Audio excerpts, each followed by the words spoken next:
través de la señal de Radio Nuevo Mundo, presentamos el programa Academia Libre, un espacio que sintoniza con la actualidad educacional, el desarrollo científico y el mundo de las artes. Aquí la Universidad Pública pone sus micrófonos al aire. Con ustedes, David Evia. Vaya nuestro saludo a todos los auditores de Radio Nuevo Mundo que a esta hora sintonizan la emisión de Academia Libre, donde la educación, las ciencias y las artes confluyen para hacer de la creación de conocimiento un espacio público. Sobre educación e investigación conversamos a esta hora en Academia Libre a propósito de un par de eventos que se está desarrollando en esta fecha en el mundo y en nuestro país en particular a través de redes y que han dado lugar también a dos correspondientes artículos de difusión en los que hemos venido llamando la atención en este espacio respecto de la necesidad de desarrollar una mirada crítica. Muchas de las cosas que se nos plantea desde una perspectiva propagandística en realidad son algo bien distinto de aquello que se está presentando.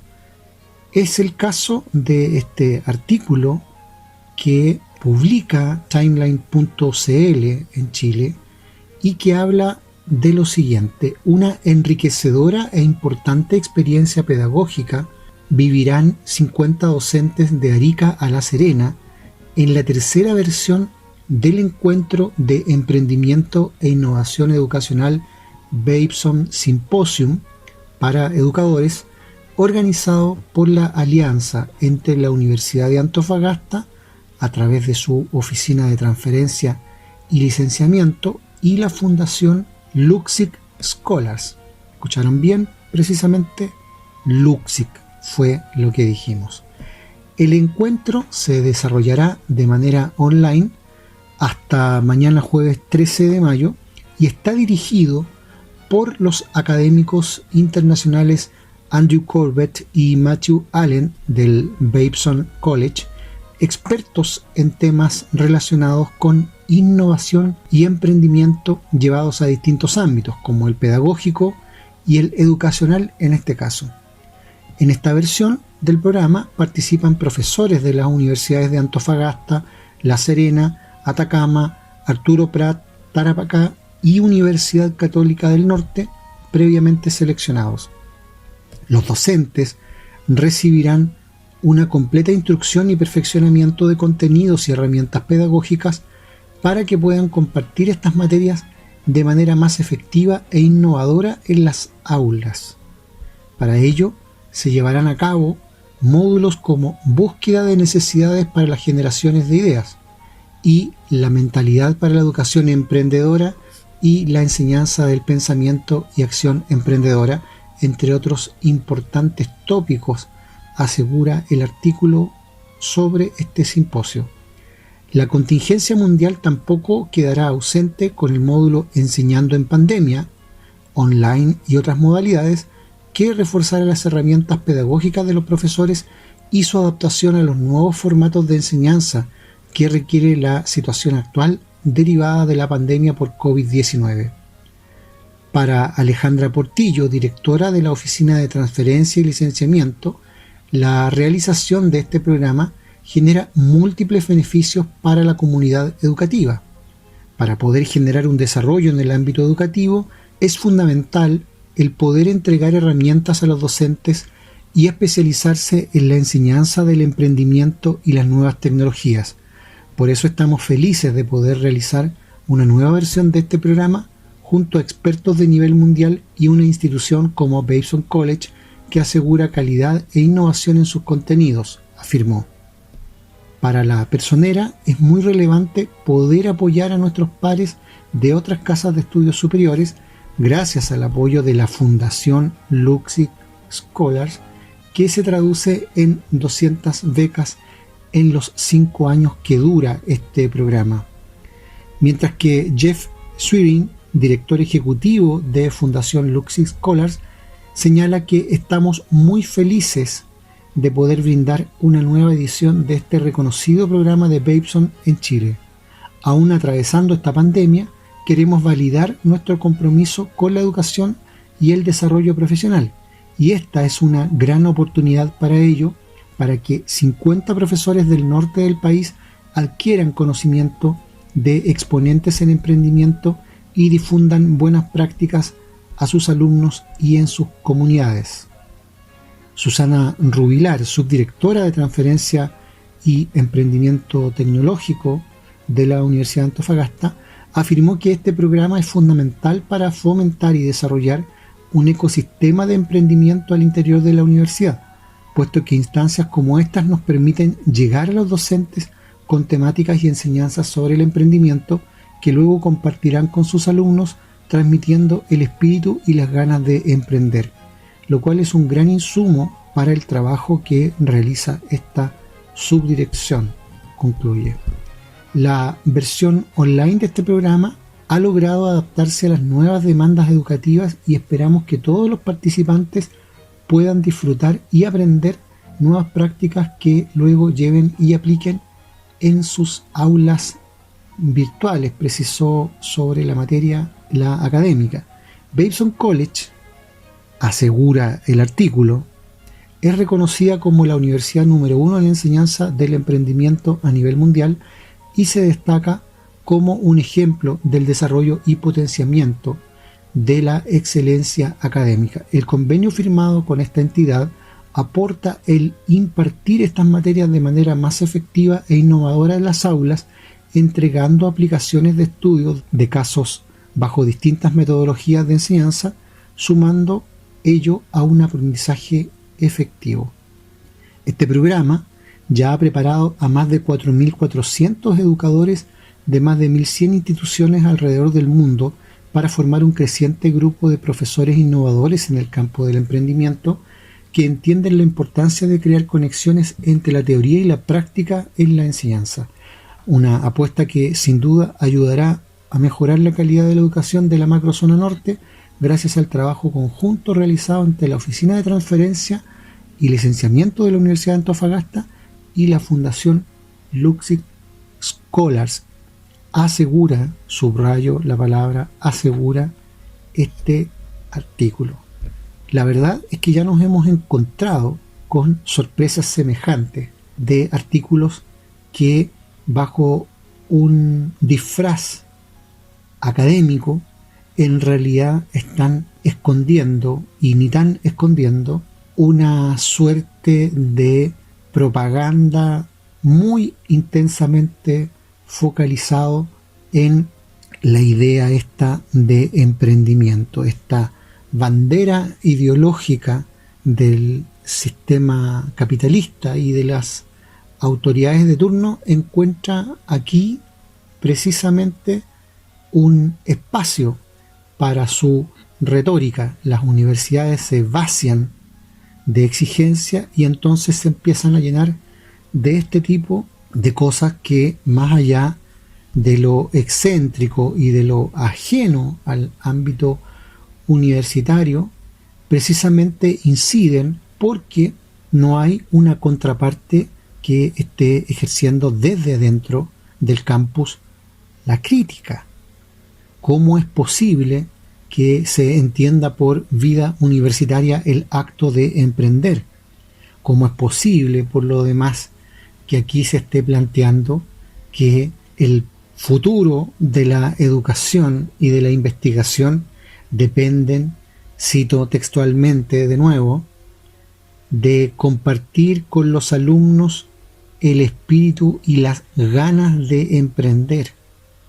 Las ganas de emprender. Esta idea impresentable que lleva ya más de una década planteándose para los humildes de América Latina, esta idea impresentable de pretender que debajo del paraguas de la palabra emprendimiento todos los ciudadanos pueden soñar con ser empresarios, es por cierto un insulto a la inteligencia. En nuestro país eso ya lo había levantado como bandera proselitista un candidato presidencial a fines de los años 80, y la verdad es que al menos en ese tiempo parece que la gente tenía algo más de claridad de qué se trataba aquello, en qué sentido era un discurso vacío. Pero hoy día ese concepto, esa idea de emprendimiento ha ido ganando terreno de manera muy sostenida en la misma medida en que la calidad de la educación retrocede en el país. Es absolutamente un guiño empresarial, un negocio desarrollado por empresarios, como pueden escuchar, no de parte de cualquier empresario, es una empresa transnacional la que está tomando el control de lo que debe enseñarse y no enseñarse, no en una, sino que en un grupo de universidades que incluye a las tradicionales de nuestro país, desde el norte hasta la región de La Serena.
Y como las cosas siempre pueden ser peor, hay un segundo evento que por estos mismos días se está desarrollando de manera telemática, por cierto, en nuestro país, y que se refiere, en un artículo otra vez propagandístico, a los desafíos más grandes de cara al 2030, y señala en esa perspectiva que la educación tiene allí un nuevo norte totalmente distinto al que tenía hace un año, es decir, antes del inicio de la pandemia. Y señala este texto lo siguiente: incorporar la enseñanza online se hizo obligatorio desde 2020 y es algo que no cambiará en el futuro, pues esta metodología llegó para quedarse, con el compromiso de ir aumentando su calidad. Ojo que se está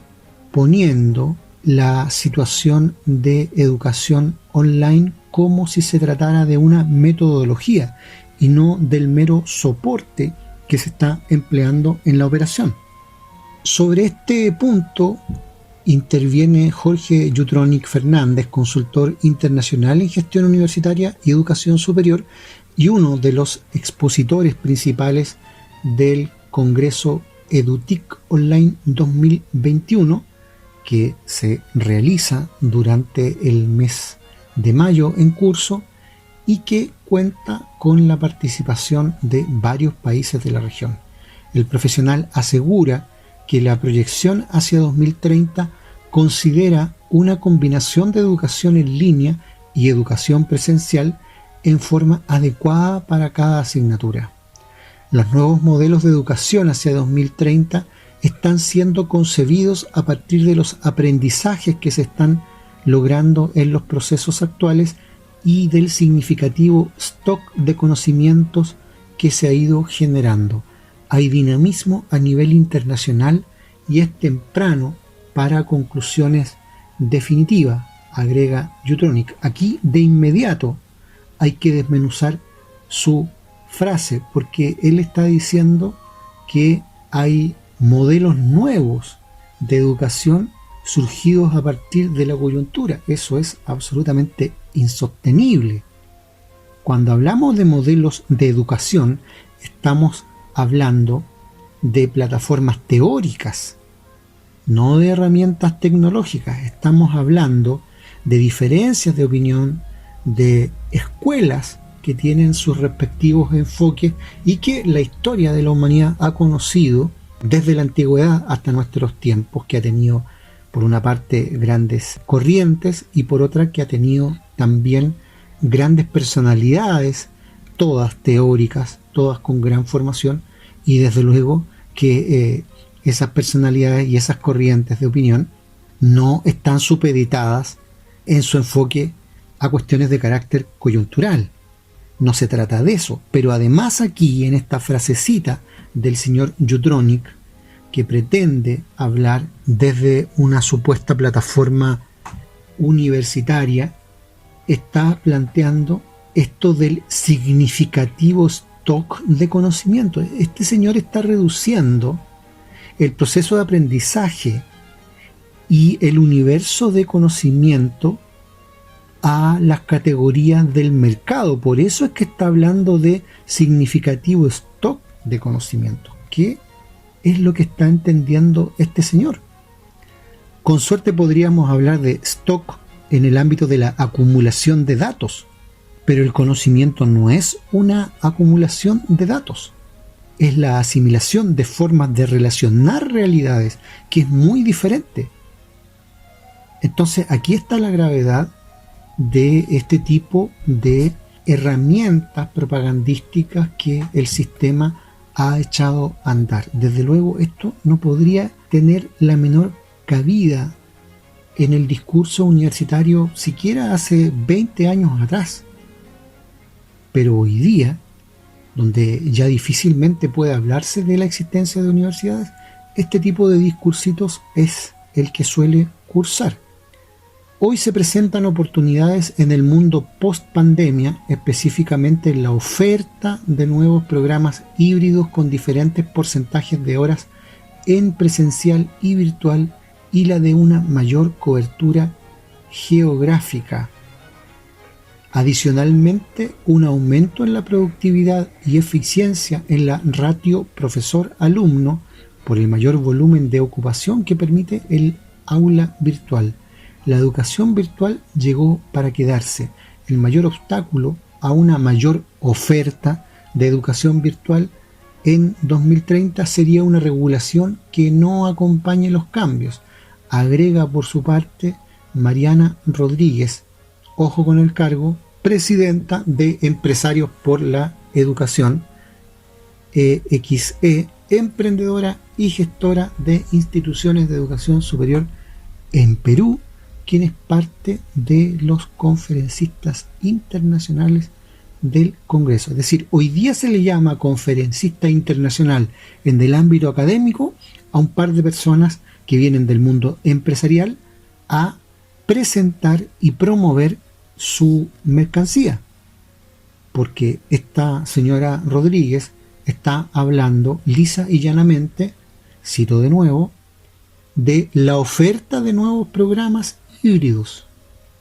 La oferta de nuevos programas híbridos, es decir, esta persona vino y se presenta ante las aulas universitarias hablando de la panacea que sería convertir al mundo telemático los procesos pedagógicos, y que eso tiene un costo, y por supuesto que lo está vendiendo aquí, lo está además asociando al concepto de productividad y eficiencia, y además está interfiriendo con cuestiones de política interna al señalar, comillas, que el mayor obstáculo a una mayor oferta de educación virtual en el 2030 sería una regulación que no acompañe los cambios. Es decir, está presionando a las autoridades de Chile y de los otros países de la región que participan en este encuentro para que flexibilice todavía más las escasísimas normas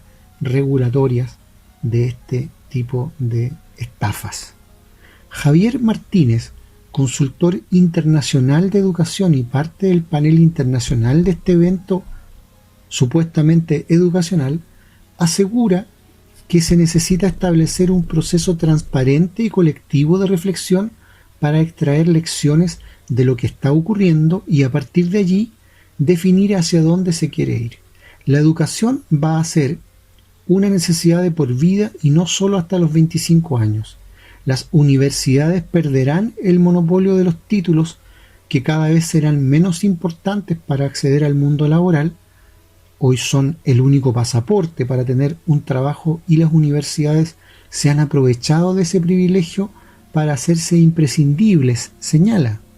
Las grandes empresas ya entregan certificaciones más valiosas que las universidades.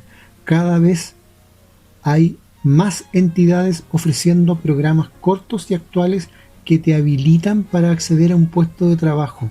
La universidad no puede competir en rapidez para diseñar programas y para actualizarlos, señala descaradamente Javier Martínez. Es decir, aquí está planteando derechamente que la legitimidad para la entrega de títulos la tiene el mundo de la empresa privada, y está reduciendo además el ámbito de competencia, de facultad académica al plano laboral, que eso jamás ha sido discusión, pero además hace gala de un nivel de ignorancia galopante, porque jamás en la historia de Chile, jamás, ni en la historia de América Latina, las universidades han tenido, a través de sus carreras, el monopolio del mundo laboral.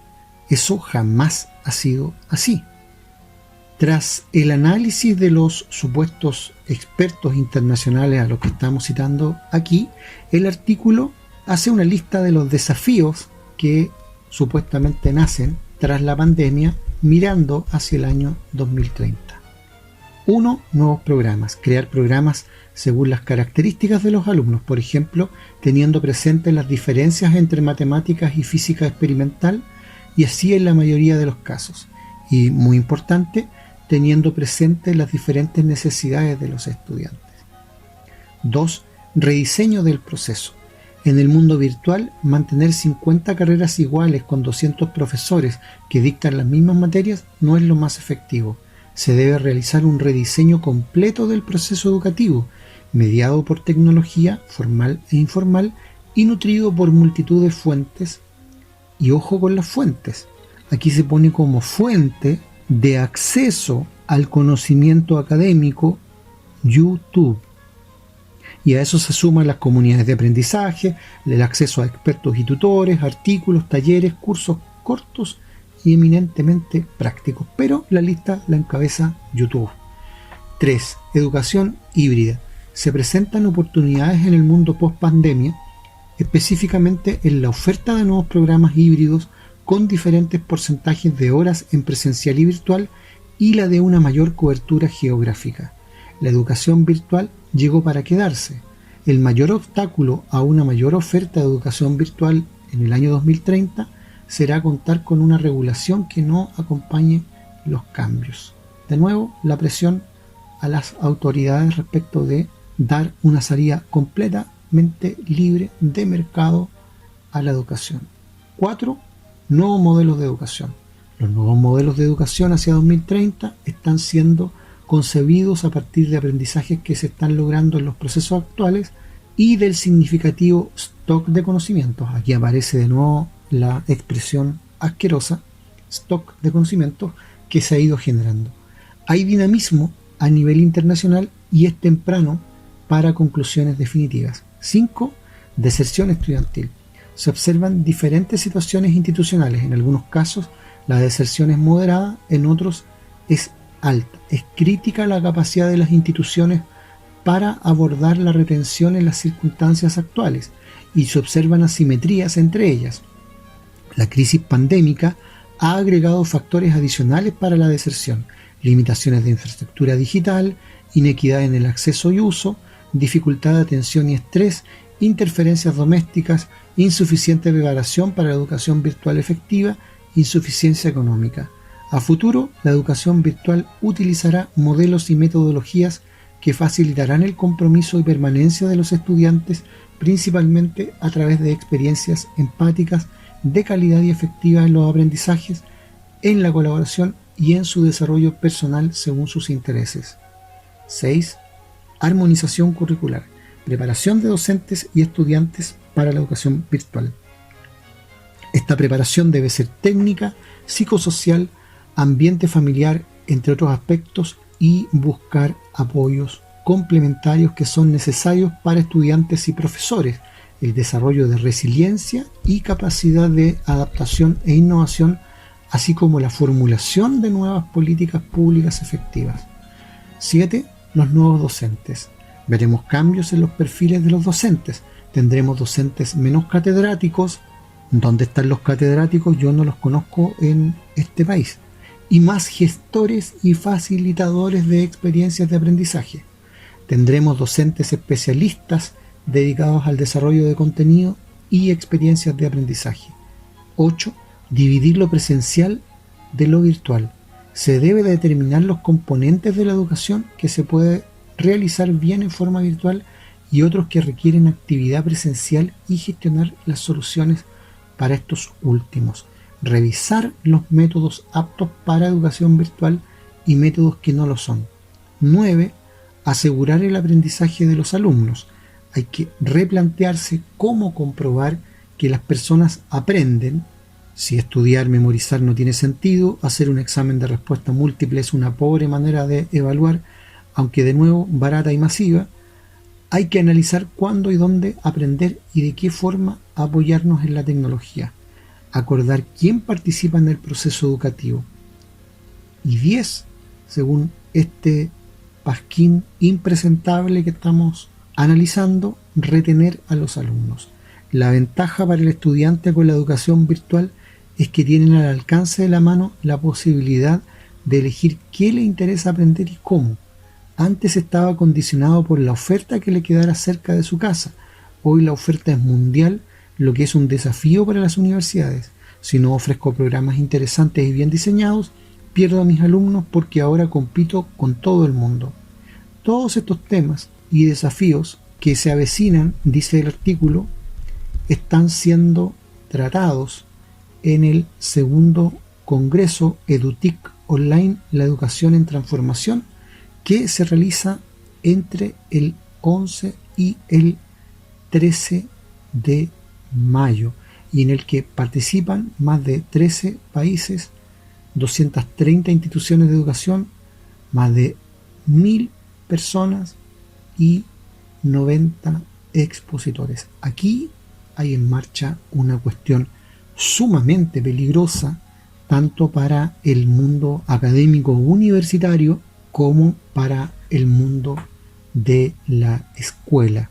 Se está, por una parte, proletarizando la formación y la malla curricular de los establecimientos de educación básica y secundaria, reduciendo a los profesores a meros propagandistas de la retórica emprendedora característica del modelo neoliberal, y por otra parte jibarizando los contenidos del debate y del conocimiento universitario a través de este grupo de empresarios que viene a convencer a las aulas del país y de América Latina de abreviar carreras, de ofrecer lo que los estudiantes quieran aprender, es decir, a convertirlo en una mercancía, como quien ofrece la elección entre una fruta y otra en una caja de embalaje.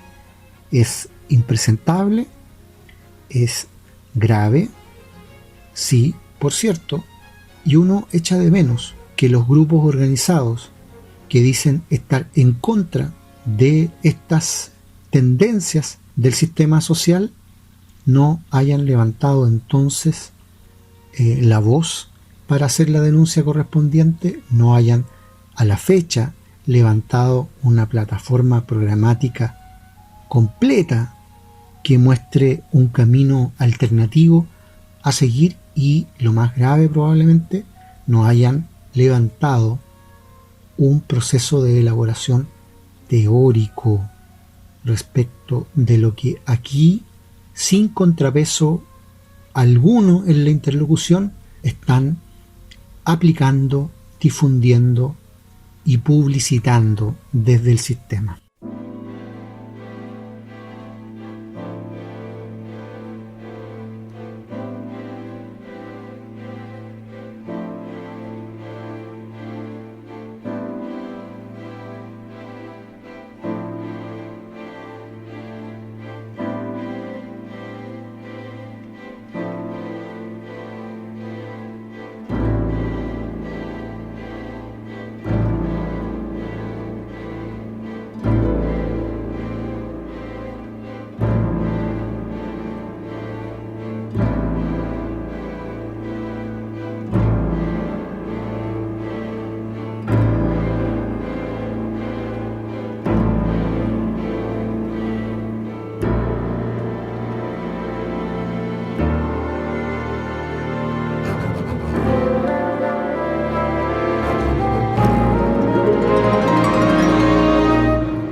Conversamos en este bloque de Academia Libre sobre arte y cultura, y lo hacemos de una manera bastante particular, porque el arte y la cultura no es solamente el acceso a las obras y la comprensión de los procesos creativos que están implicados. También hay condiciones materiales que abren o cierran la puerta no solo de la ciudadanía en general, sino que también en particular de quienes tienen la primera responsabilidad en la gestión de estas materias. Desde el inicio de la pandemia, el Ministerio de las Culturas, las Artes y el Patrimonio ha debido enfrentar una serie de críticas por su lamentable actuar ante la crisis sanitaria. Los cuestionamientos apuntan principalmente a su desconexión respecto de las demandas de los gremios, que desde hace más de un año han planteado la necesidad de ayudas directas para el sector.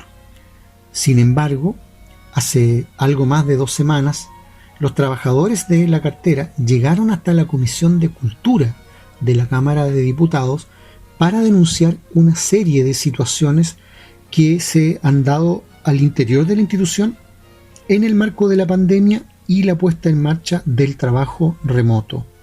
Según los gremios, en este contexto, los funcionarios se han visto expuestos a situaciones de sobrecarga laboral, lo que los ha llevado a tener jornadas extendidas de hasta 12 horas en promedio.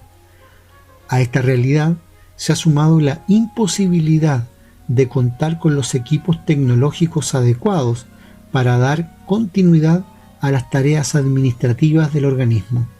La pandemia nos ha golpeado fuertemente porque ha evidenciado la carencia que hay en la cultura y que no estábamos preparados como cartera para enfrentar la precariedad del sector.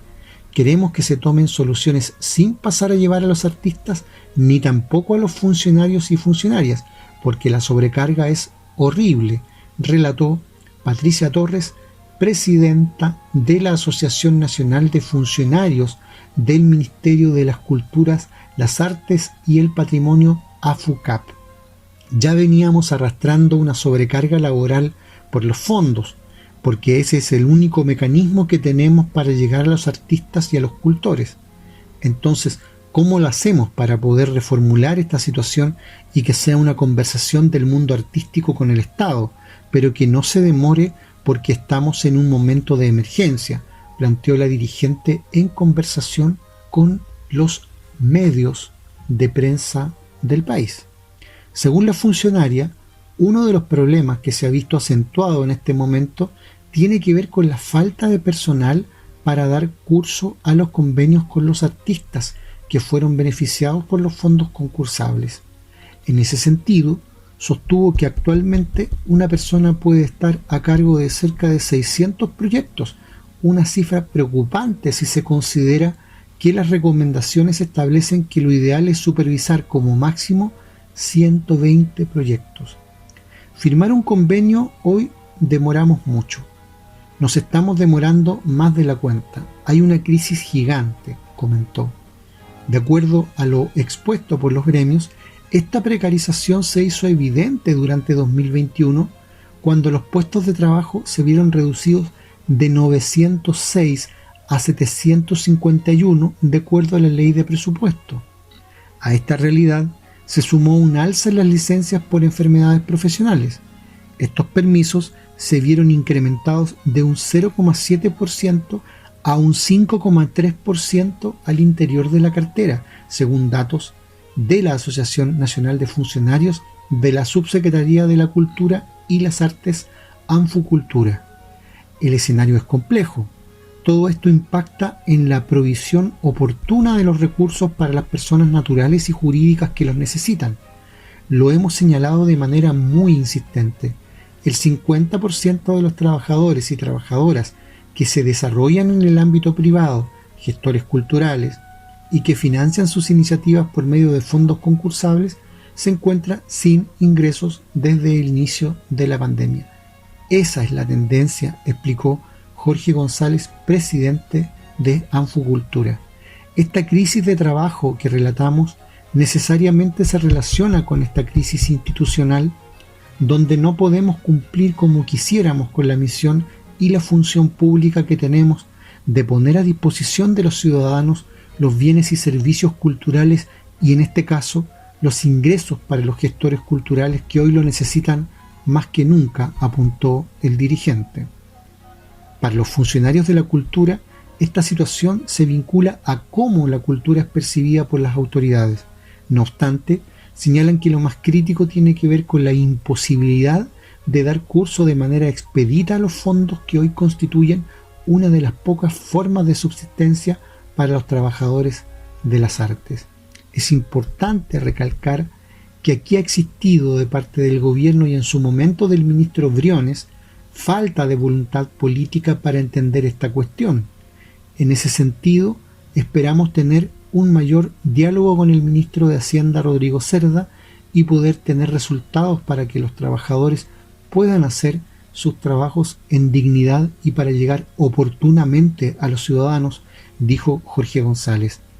Así, en lo inmediato y por medio de las conversaciones suscritas a través de la Comisión de Cultura de la Cámara, los gremios buscan dar solución a un tema urgente: sumar a su equipo supervisores de proyectos y revisores financieros.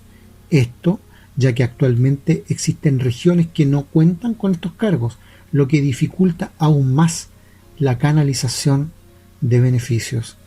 Otro aspecto tiene que ver con la discusión, desde ya, de un presupuesto 2022 mucho más fuerte que el de este año.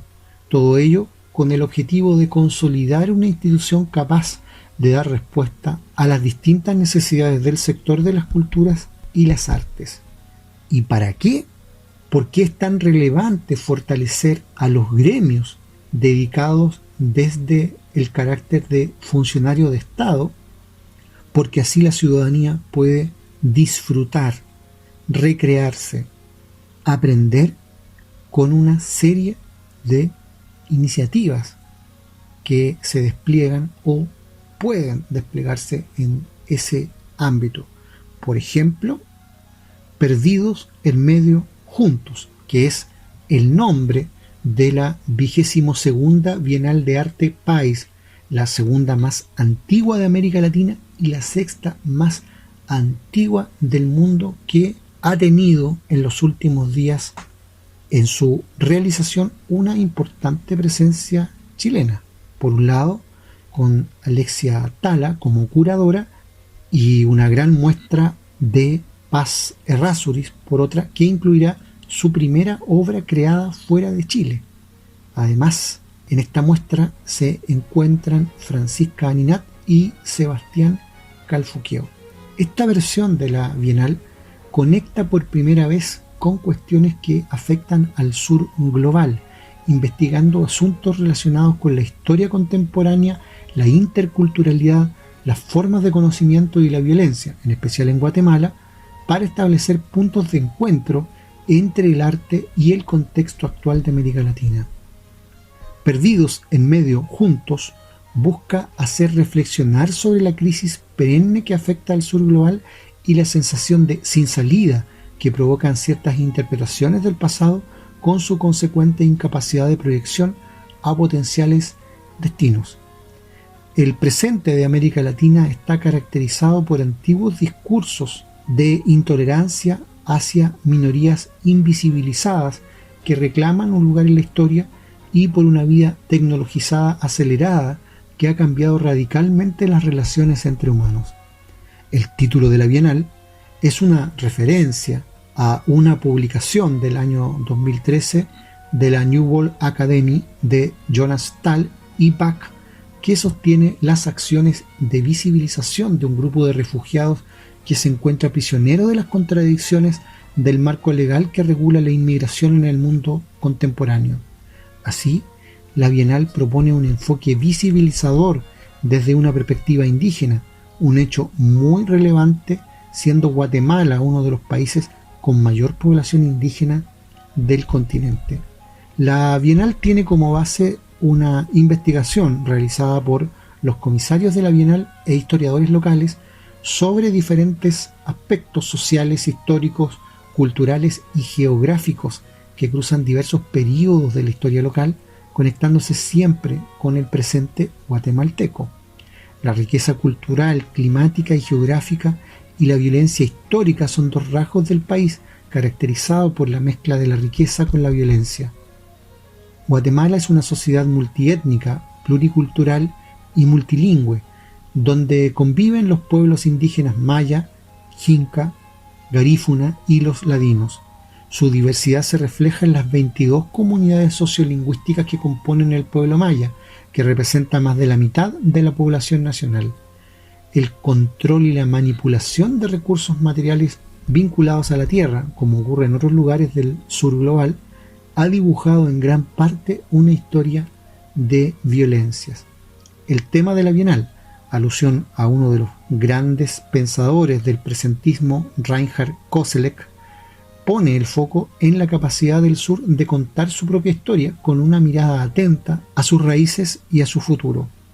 Los fenómenos contradictorios de las vidas tecnologizadas y la obsesión por lo nuevo reflejan la compleja realidad de nuestros tiempos contemporáneos, creando un sentido de desorientación que Koselleck llama presentismo. El sur tiene una experiencia radical de estos temas, como un territorio cuya historia es un itinerario de violencia, a menudo proveniente del norte. La 22ª Bienal de Pais es un esfuerzo por romper la inercia en este sentido de presentismo, explorando los problemas que enfrentamos desde una perspectiva indígena y regional guatemalteca, señala Alexia Tala, curadora general.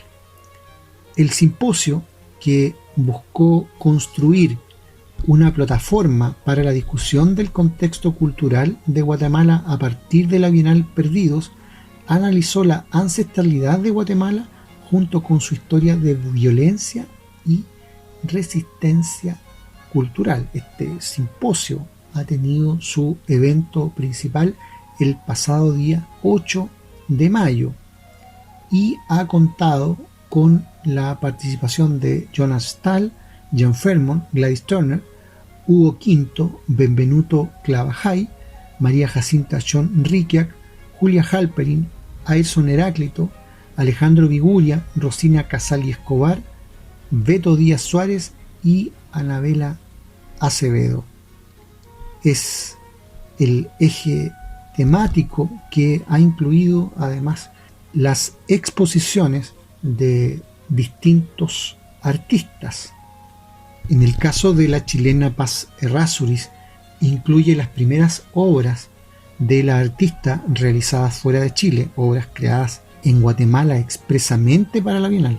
Estas fueron acompañadas por series emblemáticas de los últimos 40 años de la producción de la conocida fotógrafa. La manzana de Adán, de 1982 a 1990, Nómades del Mar, de 1991 a 1995, y El infarto del alma, de 1992 a 1994, acompañaron las nuevas series Sepur Zarco y Trans Guatemala de 2019.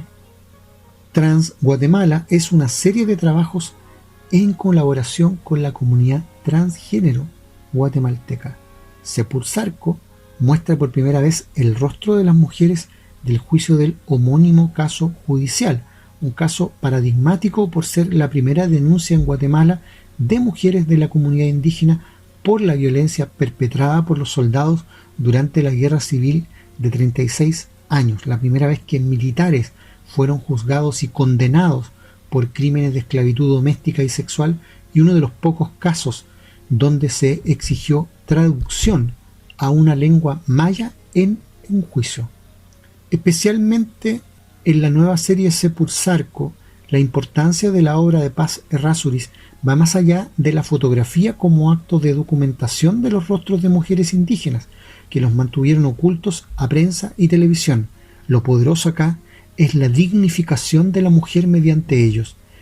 El efecto es confrontador, ya que despierta en nosotros preguntas profundas: la desigualdad que el mundo capitalista ha sometido al planeta y las injusticias a los que el margen fuera de la sociedad se ve expuesto invisiblemente.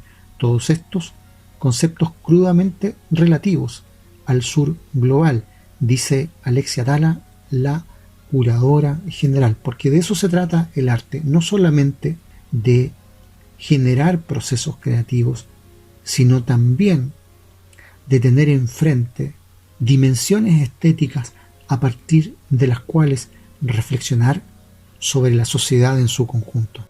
Concluye aquí en Radio Nuevo Mundo esta emisión de Academia Libre, un programa producido por la Comisión Ejecutiva de la Universidad. En los mandos técnicos, Juan Rivera, y en los micrófonos, David Evia. Agradecidos de su sintonía, nos reencontraremos con ustedes la próxima semana. Hasta entonces.